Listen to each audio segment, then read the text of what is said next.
Welcome back to Global News Morning. Always a pleasure to have you join us, and a pleasure to introduce to you, and for me too, because we have never met. This is Colleen Gray, a First Nations artist, and a friend of mine told me about your work, and I had to get in touch with you.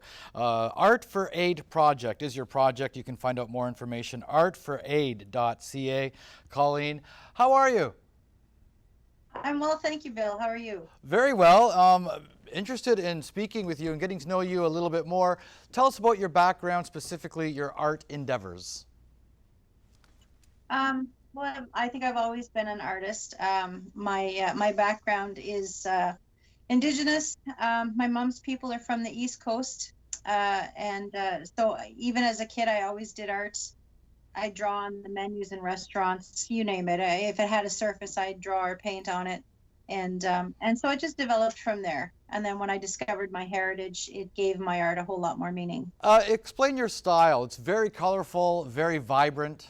Thank you. It's actually a pioneering style. I work on synthetic paper with ground mineral-based watercolor. So it's a very unusual medium, and I haven't been able to find anybody working in this medium. So I started teaching it to invite more people to the wonderful meditative process that this painting style is. You use First Nations culture as subject matter, a lot of great imagery. Who is buying your art? Are we talking about people who have never been exposed to First Nations culture for the first time and just love the art? The art that I create goes to fuel the operations and shipping budget for the Art for Aid project. So a lot of people that support that effort purchase my art. But I think collectors of this unusual style have developed, which really makes me happy.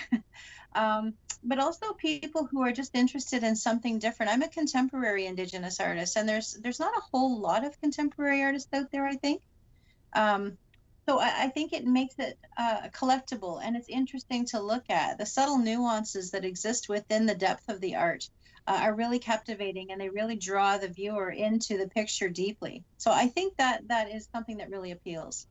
You mentioned the Art for Aid project. Explain what this project does and who it benefits. The Art for Aid project benefits Indigenous youth in remote communities. So all year long, well, with the exception of the summer months, I collect and ship new and gently used art supplies, and I use my art sales and donations to ship those art supplies into the schools. So the kids really benefit. There's 30% less funding available to Indigenous students than all other students in Canada.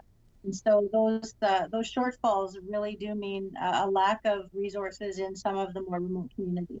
I think I know the answer to this question. I would like to hear it from you, though. Do you think art is a great way to connect with First Nations culture and for people who have never been exposed to it? Oh, hands down. There are a lot of beautiful stories that are intertwined into Indigenous art. The father of the woodland style is Norval Morrisseau, an incredible storyteller. Bill Reed, an incredible storyteller. There's so many. Maxine Noel, Simone McLeod, they're all amazing storyteller artists.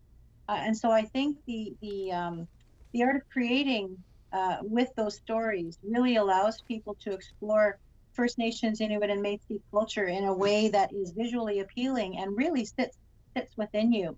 You don't forget those stories after you've seen the visual art that goes along with them. One of your latest projects is something called language posters. Explain what this is, and this is a coast to coast to coast thing.